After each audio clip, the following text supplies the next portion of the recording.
I don't like businesses that are a melting ice cube. What did you mean by that?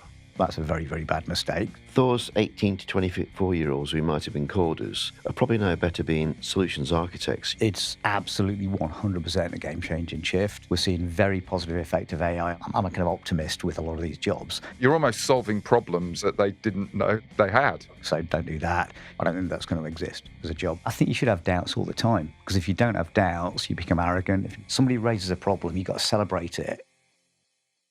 One of the world's most successful software investors is a Brit. He built a portfolio worth over 200 billion. When I asked him how many billion-pound companies do you own, he said over 30. When you get to the point where you don't give an exact number of how many billion-pound companies that you own, that's when you are mega successful. Let's find out how he did it. This is Nic Humphries, the Executive Chair of HG Capital. Nic, lovely to see you. And you too. Thanks very much for your time.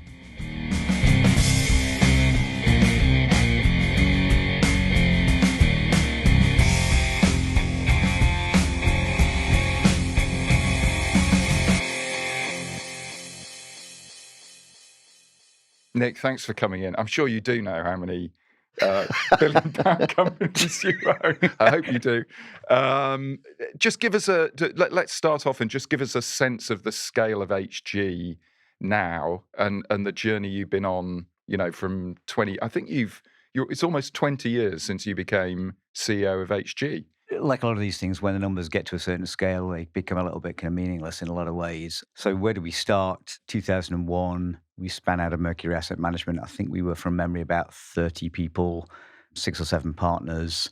We had a single fund of about kind of 400 million. I guess euros didn't exist, so pounds at the time. And today, the numbers are a little bit crazy, but we've got about $110 billion kind of under management, as I said, in the industry. But as you said, what we really think about more is we've got about 60 companies that we've invested in, and we're usually the majority owner. Collectively, those businesses are worth a couple of $100 billion. And most importantly, they're still growing, very fast. So if you kind of viewed them as a single combined business. Right. So first of all, are you a generalist or are you purely software? And what does a good company look like? What are you looking for? So we are specialist. There's lots of generalist investors out there. There's many of them are bigger than us and are very successful. And so we decided 15, 20 years ago that within that asset management industry, we had to kind of be a specialist and do one thing very, very well. Happened to suit my personality because I'm a nerdy engineer. So kind of inch wide, mile deep was our strategy. So if you think about analogies in the car industry or whatever, we are not Ford, we're not GM, we are Ferrari or Porsche or whatever brand you choose to pick. I don't own any of those cars, by the way. Never have. So what we do is software, these days SaaS, and soon to be AI. We'll get onto that, I'm sure, later on. And probably 80+% of what we invest in is not just software, but B2B software. So we are not good at consumer. So we don't do B2C. It's B2B. And then even within that world, we're more specialist because there's multiple types of software, but I'm going to describe really 2. One is horizontal software that goes across all markets, across all geographies, across all verticals. So think, Microsoft, think Google, think, your CRM application works in pretty much any country, any vertical. Payroll. Sorry? Payroll. Actually, no. That's interesting. So vertical is the other. It's either vertical, i.e. by industry, or by geography. So actually, payroll does not go across geographies. There is no payroll company on the planet. Or because of different tax rules in different countries. Different tax rules, different regulations, etc. Same with tax software, same with bookkeeping software, largely the same with ERP software. So essentially, we specialize in software that is limited to either a vertical, an industry, or is limited to a small number of geographies because of local regulations and laws and compliance and those kind of things. And that's what we've probably invested 80% of our capital in. There is about 20 to 30% of our capital that's invested in very similar businesses, but they look a bit more like services businesses from the outside. So they'd have more people, they'd have a little bit less IP, but actually they still have very similar kind of business model characteristics. what is it that makes it an HG business? Is it the scale of the customer base, the sort of incumbency? Is it the quality of the software? I mean, is it a combination of lots of different things, if you like? Number one thing for us is product. So is the product modern? Are the management team capable of innovating and continually developing the product so that not only did the customer like it 5 years ago and they still like it today, but are they still going to like this product and these services 4, 5, 6 years from now? If we've got that, usually you can make everything else in an investment work. Maybe the numbers look good. That's great. That's easy. Maybe the numbers don't look quite so good, but we can make them look good over time. I've got an iPhone in my pocket, right, and it feels like every other week I get an upgrade. It's constant, but several times a year there's big upgrades. Is that your philosophy, the constant innovation? Yeah, I mean, that's the classic example, I would get out straight away, which is, if this was an iPhone 10, none of us would be buying it. It's because they've consistently innovated, actually year on year in theory with the model, 17, 16, 15. But then, as you say, every month you're getting an upgrade, you're getting kind of patches, all that kind of stuff. So it's because you've got those kind of quite small but quite useful innovations happening every kind of few months that you're still buying that product at a very premium price. And it's exactly the same with the products that we're providing, but to businesses. So literally the number one metric for your businesses is new product development. New product development, new product innovation, management capability around that. So we're trying to think about, within the last 3, 4, 5 years, what percentage of your revenues, what percentage of your kind of bookings are coming from things that are newer innovations. So some private equity guys are obsessed with acquisitions. You seem to be obsessed with growth. Can we just talk about revenue KPIs and what does good look like to you? Yeah, so I mean, number one is we want businesses that are growing organically top line, and then over a period of time, they should have operating leverage, which means they drop a little bit more than that revenue growth to the bottom line in terms of EBITDA growth. So if you looked in the last kind of 5 years, we publish this every year, our top line organic revenue growth has typically been in the kind of low teens, kind of call it, 12 to 15%. And our bottom line organic growth, EBITDA growth, which is similar to cash flow, has basically been in the kind of 20 to 25% organic. And then typically across the portfolio, we'll do some M&A on top of that, and that'll typically add another kind of 4, 5, 6 points to that each year. And we'll come on to the metrics in a sec, but one of the interesting things about that is, again, without naming other private equity firms, they might say they don't do it, but they buy a large business.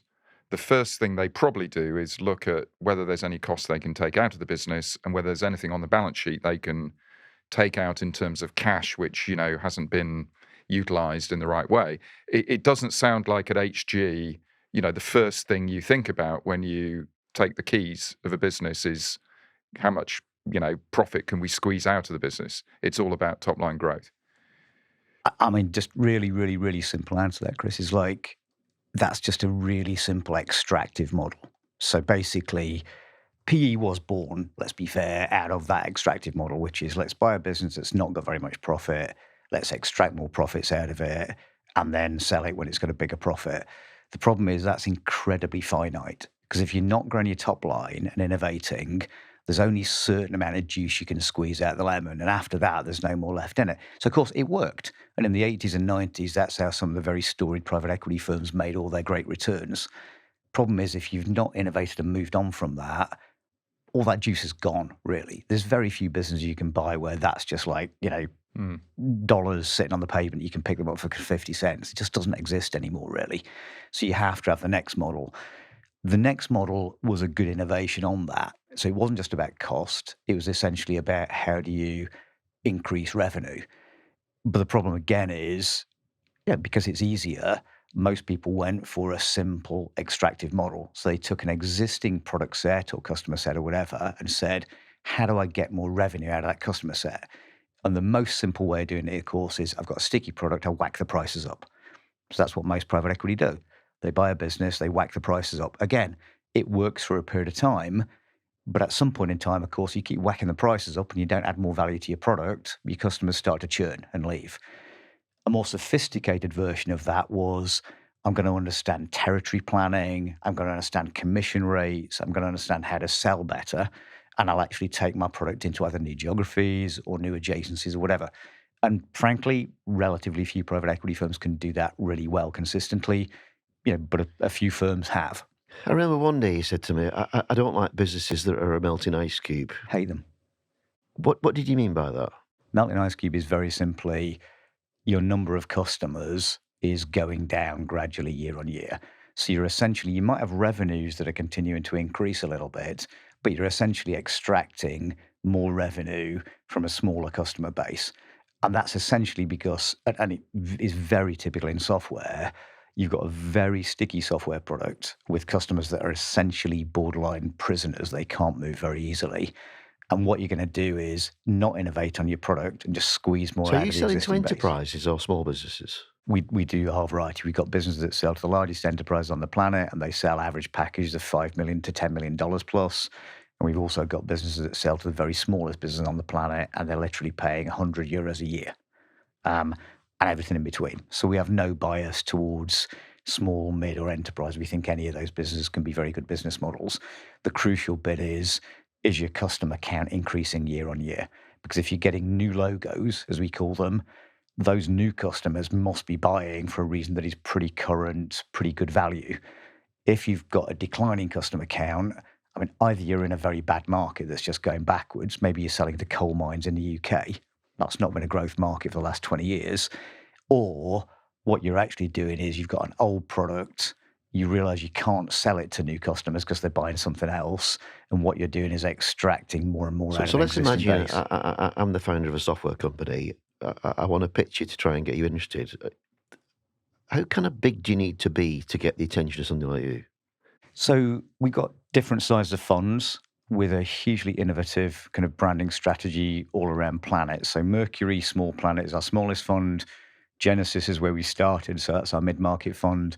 And then Saturn is a big planet. That's our largest kind of cap fund. Mercury really invests in businesses that are anything from, call it kind of 100 kind of enterprise value upwards. So typically you might have 20 or 30 million of revenue to be of that kind of scale. All the way through Genesis, which is investing in businesses typically between 500 and a billion of enterprise value. And then Saturn invests in businesses anything from $1 billion up to 10 billion plus. So you just follow up. You've got 60 of the best software CEOs in the world. We hope so. Right. If I put them all in one room, do they all look the same or are they very, very different? No, incredibly different, very diverse. And we believe that diversity is a very good So there's thing. no such thing as a template for a great software CEO. No, we found, different kind of people arrive at an end goal in very, very different ways. If I had to kind of pick what are some relatively common traits, but there'll always be outliers that are different because of what I described earlier, we tend to kind of find people as either CEOs or certainly very influential founders or senior board members who've probably got some degree of original kind of customer intimacy. A typical kind of HG deal might be, I was a tax accountant. I couldn't find a solution that was working for me. I decided to quit my job and went and built the tax So it's accounting somebody who solution. understands it from the customer point of view intimately. Yeah, that's really our number one.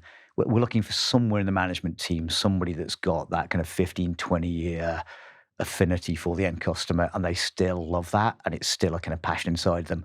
Often it'll be the CEO. Occasionally the CEO said, I don't want to be the CEO, I actually want to go back to being the product manager, or I want to go back to being the chief AI officer this time. That's happened quite a lot with our CEOs recently.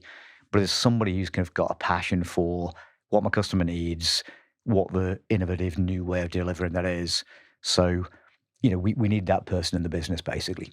What I think is so, refreshing is probably not the right word, but I've worked in a slightly different industry, but it's a recurring revenue industry. As your businesses are generally very, very high, 90% plus recurring revenue. It's very easy as a CEO to drive home every evening. I always think of the analogy: you drive home every evening, you're alone in the car, and fundamentally these people are paying on direct debit. And you don't have to worry. It's not like selling food or apparel, where if you get the range wrong, you're absolutely you're finished, right? So it's very easy to be a little bit within your comfort zone. And what you're essentially really talking about as HG is driving and driving and driving this sort of combination of product development and passion for the customer. Because it's very easy, if you take the small plumbing firm that I think you mentioned when we chatted before the interview, it's the guy isn't coming home every evening having spent, 12 hours working and on the road worrying about his payroll software. I hope not. Right? It shouldn't be. Certainly shouldn't be. So it's very easy to, as a provider of that software, to be slightly within a comfort zone. And I guess what you're saying is you don't want these businesses ever to sort of just relax, if you see what I mean. Yeah, I mean, the way we think about it is like these businesses take quite a lot of time to build up that recurring revenue base. So they're what you might describe as long cycle businesses. They take 3, 4, 5+ years to kind of launch good products, get a kind of plethora of customers to want it. And then when they do, you've got this amazing subscription revenue base where for the vast majority of our businesses, if we sat here on 1st of January and said, we're never going to sell a single new sale this year, we're just going to essentially kind of take the revenues that our existing customers give us, we would grow. So that's an amazing business to be in. I could basically, in theory, sack my entire sales force, do no marketing. Does customer concentration worry you? Yeah, massively. So we'd never buy businesses with customer concentration, ever. And what's the definition of customer concentration for you, Nic? 10%, 5%? Yeah, like 1, 2, 3 businesses with kind of 5-10% of our revenue. Oh, really? So not just one business with 10%. I mean, that would be absolutely a no-no. Yeah, I mean, there will always be some exception to anything I'm going to say, but typically our biggest customers will be 1, 2, 3% of our revenues in any business. All the businesses that you're looking at are of a size where when they're for money, you won't be the only person in town. They'll be talking to other people as well. And whenever I'm raising money, when I'm looking for money, I'm looking for what else do you bring? How would you describe that from HP point of view, as well as the money? Why should I go with you, apart from your fantastic track record, which kind of helps? I mean, I think the start of it is it's a people-based business at the end of the day. We talked about kind of people being important. I mean, typically when we invest, we're going to be invested for a minimum of kind of 4 or 5 years. There's many examples where we've been invested for 15, 20, 25 years. And so you don't have a fixed time limit like a lot of PE? No. I mean, our aim is really going to find businesses that could grow forever. So it's the Warren Buffett philosophy applied to kind of software. That's quite different to a lot of people. Yeah. Yeah. I mean, our entire background and kind of strategy is built on, if we could find businesses that compound serially over decades, you don't need to read too many investment books to know that's the way to kind of make premium returns. And frankly, all of our clients have got, 50, kind of 100-year kind of pension liabilities to their pensioners they're trying to pay. So that's what they want as well. So that's our start point. It doesn't mean we find that every time, unfortunately. I mean, if every one of our 60 businesses were going to compound for kind of decades, that would be nirvana. Doesn't always happen. But if we can, that's the start of our philosophy. And if you're the management team thinking about entering into kind of any relationship like that is going to be not a quarter or two, it's going to be at least several years, and maybe it's even going to be a decade, you better make sure you get on with the person. Really. I mean, as a minimum, you should have some respect for each other. And ideally, they're a personality and a person that you're actually going to enjoy. Spend a lot of their life with you. Yeah, you're going to enjoy what you do. And so the start point for me is like, spend time with people, work out whether you're actually going to like them, whether you think they're sensible, whether you think they're arrogant, all those kind of things. Now, the huge advantage in private equity is if you just turn up and you're normal, you've probably already beaten 75% of your competition. So that's our number one kind of like internal kind of mantra is if you're just a normal... And look, the problem is because we're in an industry like banking and other financial services where quite a lot of people unfortunately think, that they got some God-given gift.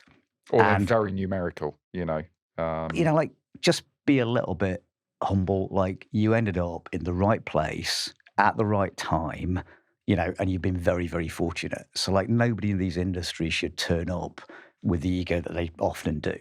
They should turn up just kind of appreciating what they've got. Do you tend to take businesses global, or do you leave them in the territory where they're specialists? The strategies for each individual business are really quite bespoke. So there's some templates that we've seen before, but it all depends on, what this individual business is. So we've literally got a business called P&I, and what P&I provides is the very best software, 100% proven, for mid-market and upper mid-market businesses and local authorities in Germany in payroll and HR. And That is very specific. That is what P&I has done better than anybody else for the last 20 plus years. It's got the best product on lots of different measures, the most advanced AI, etc. It's a business of, 500 million plus revenue that's still growing organically, top line at 20% plus per annum. Wow. It makes amazing margins. It's still run by the same guy that's run it for the last 20 years. Yeah.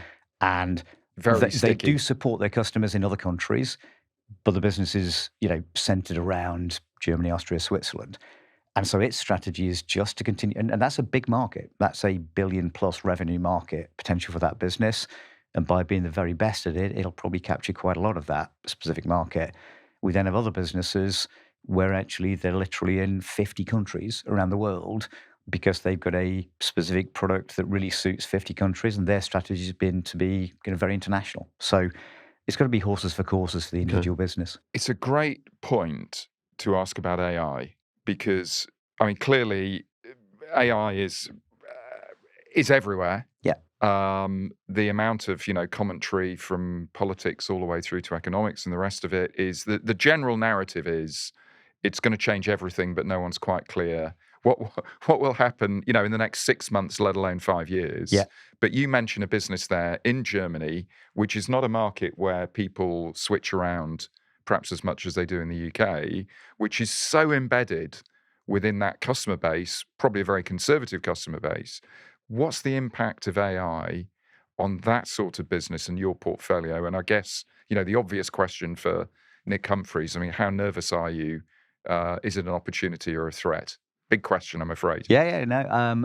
First of all, we think it's the biggest kind of technology platform change, let's call it, in at least the last 20 years and possibly in the last, 2 or 3 generations. So 100% believe it will have the kind of effects that you've talked about. We also believe that, like a lot of these platform technologies, a PC when it was invented, or web SaaS when it was invented, or mobile kind of apps, nobody quite knows at the start. Everybody kind of, in retrospect, thought they knew, but at the time when you're actually in that change, nobody quite knows. So I'm a huge reader and believer in kind of Jim Collins' books, Good to Great and those kind of books. And one of the kind of key chapters he's got in there is you experiment. He does what you call fire bullets and then cannonballs. So if you're in a business, whatever the business may be, what we think you should be doing is doing multiple small experiments to try and work out what is right for your business in this new environment. So it's a constant test and learn in this environment. Test and learn, etc. Drop the ones that aren't working, and then fire cannonballs is, put a lot of weight behind the ones that you do see working. So we think the people who have problems are, King Canute, who is in denial and thinks the tide isn't coming in. That's a very, very bad mistake, so don't do that. And then secondly, making one big singular bet, whether that's a product investment or an acquisition, because nobody quite knows at this point in time. So that's generically kind of what we think. What we think that means for our portfolio of, vertical application and B2B SaaS businesses is every one of those businesses needs to be an AI business. So you have to be putting AI, modern, which today would be called agentic products. See, what's interesting there, Nick, is one of our other interviews was Nadeem Zahawi, not remotely about politics, but he created YouGov, and it was one of the first multi-billion-pound internet companies, but it was done from opinion polls and surveys. It wasn't remotely from what people thought the internet was going to be. And I think that's what you're saying, is that there's going to be some surprise ones come left field, and you think, whoa, didn't expect that.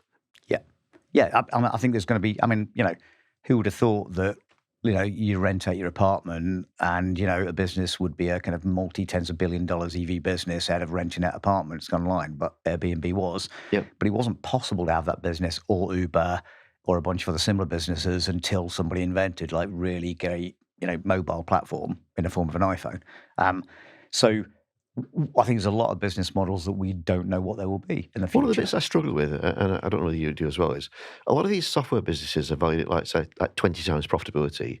How can you value something at 20 years when you don't know what the next 20 weeks brings in this environment? It is quite challenging. I actually view it quite differently. So I think I've got very, very, very high degree of certainty what the next 20 weeks and probably what the next 2 to 3 or 4 years is. Because?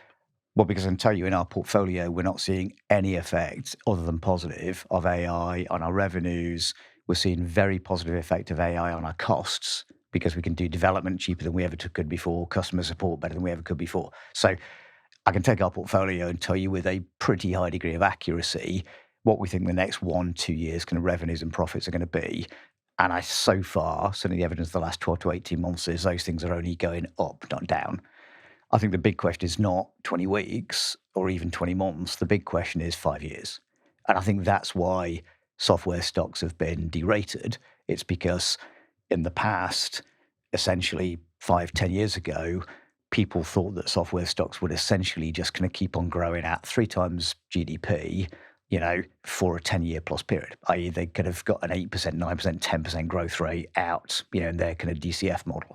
So Now if you, people are if you, saying... if you take the plumber and just take that very specific example, he comes home, he has to pay his tax, he has to do his payroll, his basic things. He employs 10 people. And we all know employing people, I mean, the level of, complexity and compliance, just to employ one person in the UK or Germany or wherever. What sort of practical changes would AI in the next year or two make to him? Because software is all about usability, isn't it, ultimately, for someone like that? I mean, the last thing they want is to have to spend hours figuring out links and, routes to try and achieve what they want to achieve. I mean, what is AI? Because it's tax or payroll, they're not going anywhere. I mean, they're relatively sort of basic functions. What could AI change for that person? So first of all, I'm putting in context, that plumber is probably paying anywhere between a few £100 and maybe up to £1,000 a year for their payroll software. So the whole, AI is going to make everything super cheap and the guy will decide to code his own payroll software. Really? I mean, even if he spent a few hours in a few weeks coding his own payroll software, which he's clearly not going to do, I mean, that's more than the money he's paying anyway. So there's no economic rationale. These things are already practically very, very cheap. The number one thing that plumber guy typically worries about is not, is the cost of this going to be £100 or £110, £120 a year? He worries about if that payroll is wrong. His number one issue is on Sunday morning at 8 a.m., he's got 9 plumbers on his front drive banging his door down. That hassle is much, much, much worse for him, than, can I get it £10 cheaper or can I get some whiz-bing, thing that is slightly improving on it? So in that kind of context, what you're really selling is surety and trust that it will be zero hassle. And support, and support. Yeah. And essentially for the last 8 years, he's been buying that payroll software from a provider and it's not had caused him any problems. So just to answer your question, what the kind of things he will get that he will get out of AI that he isn't getting at the moment might be, typically he'll have somebody that's doing some of the payroll for him. He won't probably be doing it himself. He'll either have handed that off to an accountant or he'll have a part-time payroll clerk that's doing it, or maybe a family member that's going to do it part-time. They'll be able to do things like spot anomalies much more easily. AI will be able to say, do you realize this month that, Ian, plumber number 3, has got a slightly anomalous number in there, which is very different to what he's had for the last 12 months, and just spot those things before they happen. Or they'll be able to actually query it just using natural language. So a bit about voice AI. I think one of the other lessons in that example, Nick, is if you're selling me a product that's 60% of my revenue, I'll be all over it. If you're selling me something that's 1 or 2%, it's page 17 of my problems. Yeah. Right. And that's the plumbing analogy. And you just don't want it to cause you a problem. What you're trying to avoid, I mean, the plumber, essentially, their ideal, we're generalising. Some plumbers, 1 or 2%, will be very interested in their payroll and their bookkeeping. But the vast majority of people, plumber, electrician, it could be any trade like that, actually, they're bothered about their customer service. They're bothered about whether the bathroom works or the tiles work or whatever it may be. And they're not bothered about doing their payroll on a Friday night. They just don't want it to cause any issues. But the flip side for your portfolio companies is obviously cost reduction. Yeah. I mean, what is the scale of the sort of reduction in costs? I mean, they've got, your companies more than many others have tons and tons of developers. I mean, are we talking about a 25% reduction in R&D cost or a 30% reduction? I mean, is it a real game-changing shift, do you think? It's absolutely 100% a game-changing shift. And then the question is, are you going to reduce cost, or are you going to use that benefit to improve product and productivity? So we think there's a minimum of 2 to 3 times productivity for development departments, and it's probably going to only increase from there. So it might be a 5x, it might be a 10x improvement in productivity. Wow. So given that that's been the number one constraint for software businesses forever, development capacity, backlog of things we've got to go fix, the question then is, do you apply that productivity benefit to reducing costs? And we could definitely see kind of development costs coming down by 10, 15, 20% per year. Or do you say, I'm going to keep the same cost and I'm actually going to deliver twice as much product and I'm going to get rid of that backlog and those kind of things? Let's go back to something you said earlier on, when you're on about there's a finite limit to reducing costs. I often used to say you can't starve yourself fat. Yeah. Right. Yeah. And it feels like it's not so much getting rid of necessarily loads and loads of people. It's speeding up the launch at which you launch new products. Exactly. So you'll be launching them much more frequently now than you ever did before. Is that where you're heading? Well, I think you've got the capability to do that, and we're definitely heading down the line of we want to use that capability. What I think it does, though, it then shifts the pinch point at what becomes important. So if in the past what was most important was development capacity and capability, can I recruit more engineers, can I manage them successfully, have I got a good software development life cycle, etc., that was like the key constraint in a software business. Let's assume there's more that needs to happen, but let's assume over the next 2-3 years that becomes much, much less of a constraint or no constraint. You then always ask yourself, well, there's going to be a pinch point somewhere. Where's the pinch point? We think the pinch point is then on what you might call product management.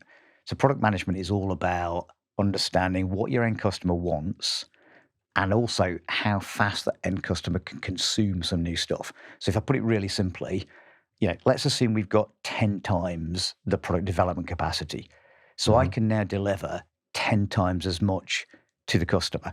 If I've got very good product management, I can deliver 5 or 10 times as much really great stuff, new innovative features on your iPhone that you want.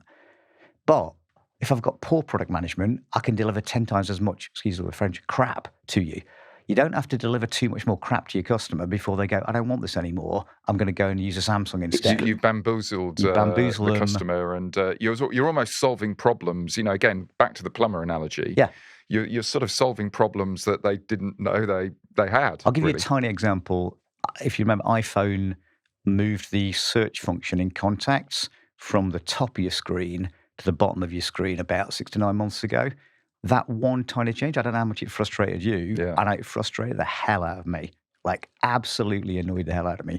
And that was only one minor change of a movement on screen.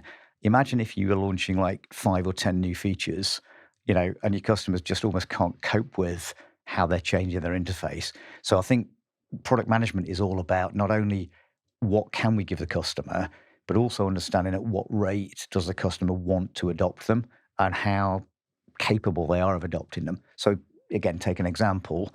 If your end customers are, 26-year-old AI developers and your product is AI development tools, they can probably consume them at a rapid rate. You could launch new things every day and they'd probably take them.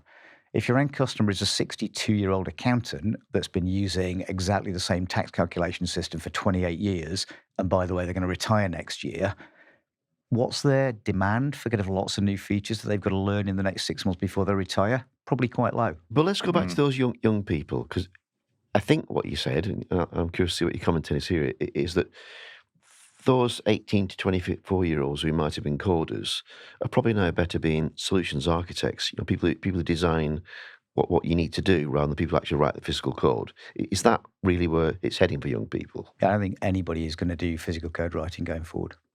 I don't think that's going to exist as a job. So it's going to essentially blend what was the old product management capability with what is essentially now a prompt engineer or an engineer that is capable of doing kind of QA as well as, doing kind of some of the engineering. So every successful engineer is going to use AI tools. That is undeniable. They are a massive productivity benefit. It's funny, I've done quite a few presentations recently on prompt engineering, because I think we're almost going back to rubbish in, rubbish out. 100%. The underlying technology is great, but even those who use ChatGPT and Claude know that the quality of the answer depends on the quality of the question you ask. 100%. And there's a whole upgrading of capability needed to understand how that works, I think. Yeah, which is back to, and of course, quite a lot of those questions you're asking go back to, do you understand your end customer and what that customer desires? Because it's all ultimately about not what you desire as an engineer, it's about what the market and your customer base desires. So I think you're going to get this real kind of blend of what used to be product management knew the customer, engineers knew how to develop. And you kind of almost threw something over a wall, a storyboard or whatever, and got the engineers to build it and waited for it to come back. I think increasingly those jobs are going to blend and be much, much kind of closer together in the future. And, the successful engineers of the future, again, I do think this is a kind of positive development because those engineers are going to be much closer to seeing, actually, I did this and I got it into the hands of the customer and it was super productive very fast. So I think the kind of job satisfaction for an engineer in this world is, for most of them, likely to be kind of higher. I'm a kind of optimist with a lot of these jobs, but it will be a slightly different job. That said, universities around the world in the UK, churning out thousands and thousands of computer science graduates. Probably only 3 years ago, 2 years ago, you walked into a job. Now there are, hundreds and hundreds and hundreds of computer science graduates who can't find work.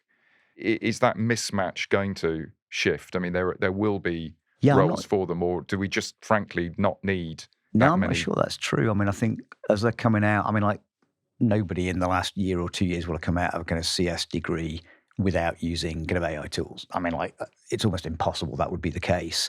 And so demand for those people that have got, AI tool skills and are there already and have already been doing 2 or 3 years of kind of prompt engineering during the CS degree, I think is going to be extremely high. We'll recruit them. But like that, if they can't find a job, send us an application. We'll recruit them hand over fist. You heard it here. So just one quick thing on HG. You created Catalyst, which is, as I understand, is all about bringing together portfolio companies to, rethink the impact of AI. And I think you had an offsite fairly recently where people got together and sort of almost workshopped different problems from different businesses. How did that play out?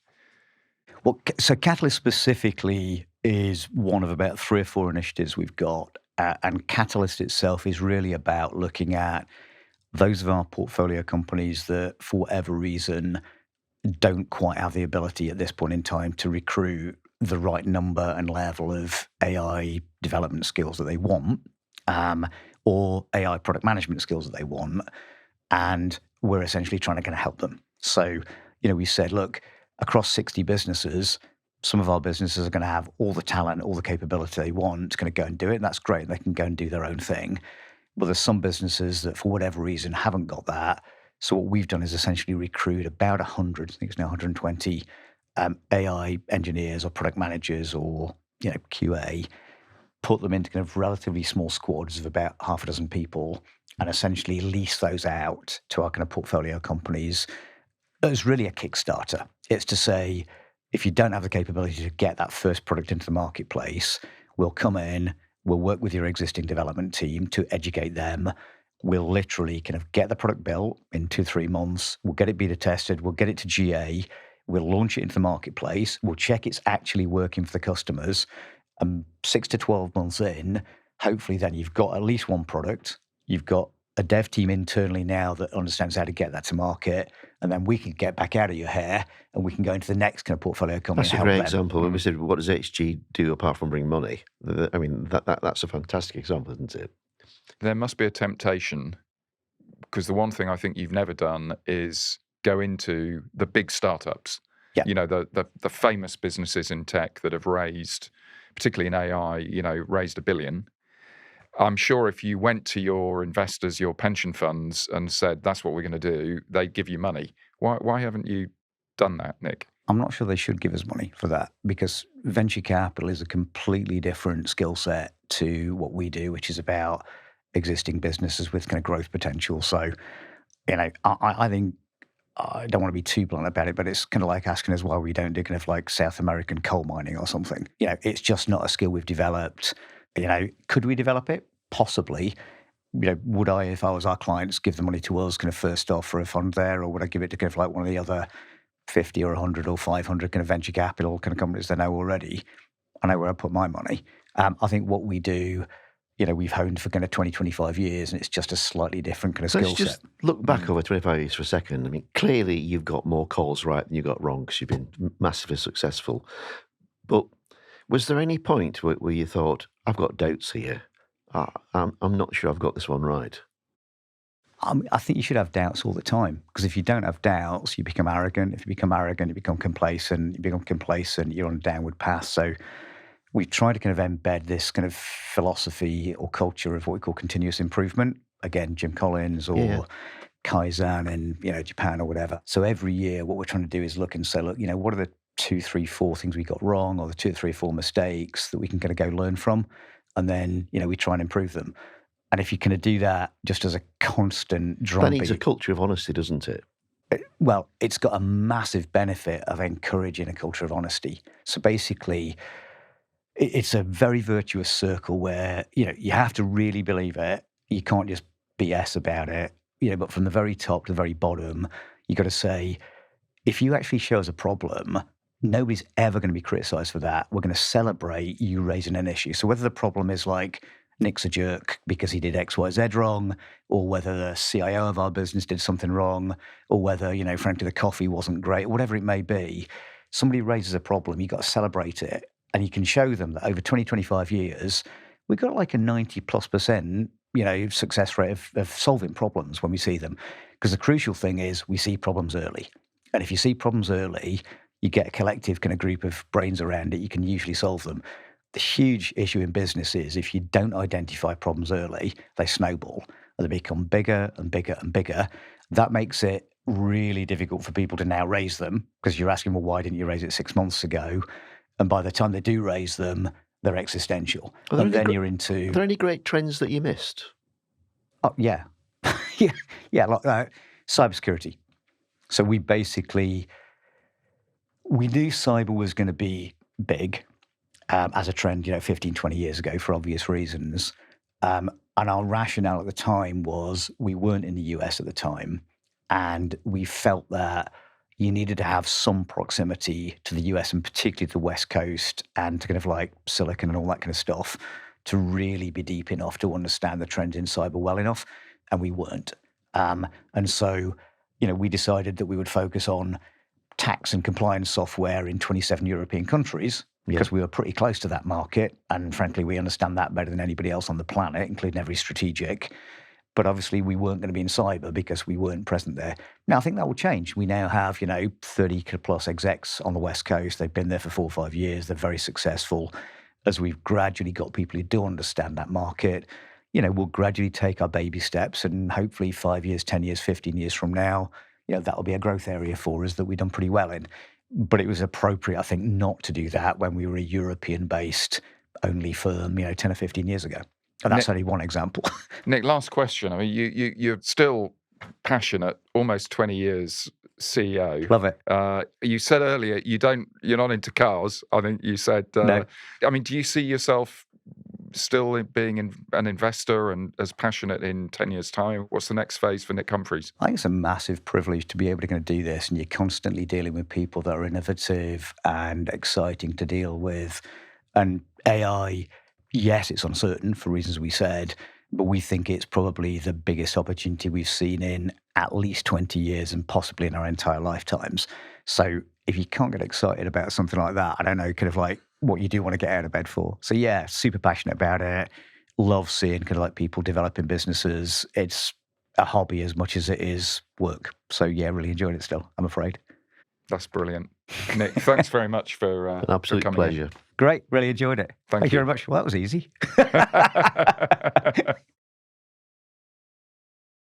Ian, we're always talking about superlatives with some of the guests we have, but Nic Humphries at HG over 25 years, and I'll declare my hand, I've known Nic for that length of time, has become a very rare thing, one of the absolutely preeminent investors in software globally, but he's based in London. I don't think we expected to say that there's a UK firm that's bigger than most of Silicon Valley. It's an extraordinary success story, and what is the core of that story, I think, is this relentless focus, not just on software, but on an industry vertical or verticals within software, right? Yeah. In his words, we do the boring stuff that never goes out of fashion. I do payroll, I do accounting, I do compliance. And the interesting bit is that is the same all around the world. So his portfolio, if you look at it, it's a quarter in the UK, it's about 30% in Europe, and the balance is in America, or it might be the other way around. But the point is, it's all across the world, that same issue. But he doesn't stand still, does he? He's absolutely obsessed with product innovation. He is, and that commentary around product innovation, in a way, it sort of links him to other people that we've interviewed in industries like retail, for example. But that's not something you hear about at that sort of level of obsession from other people that I know in private equity. And it does make Nic quite different, I think. It's almost an Apple approach, isn't it? I want new releases coming all the time.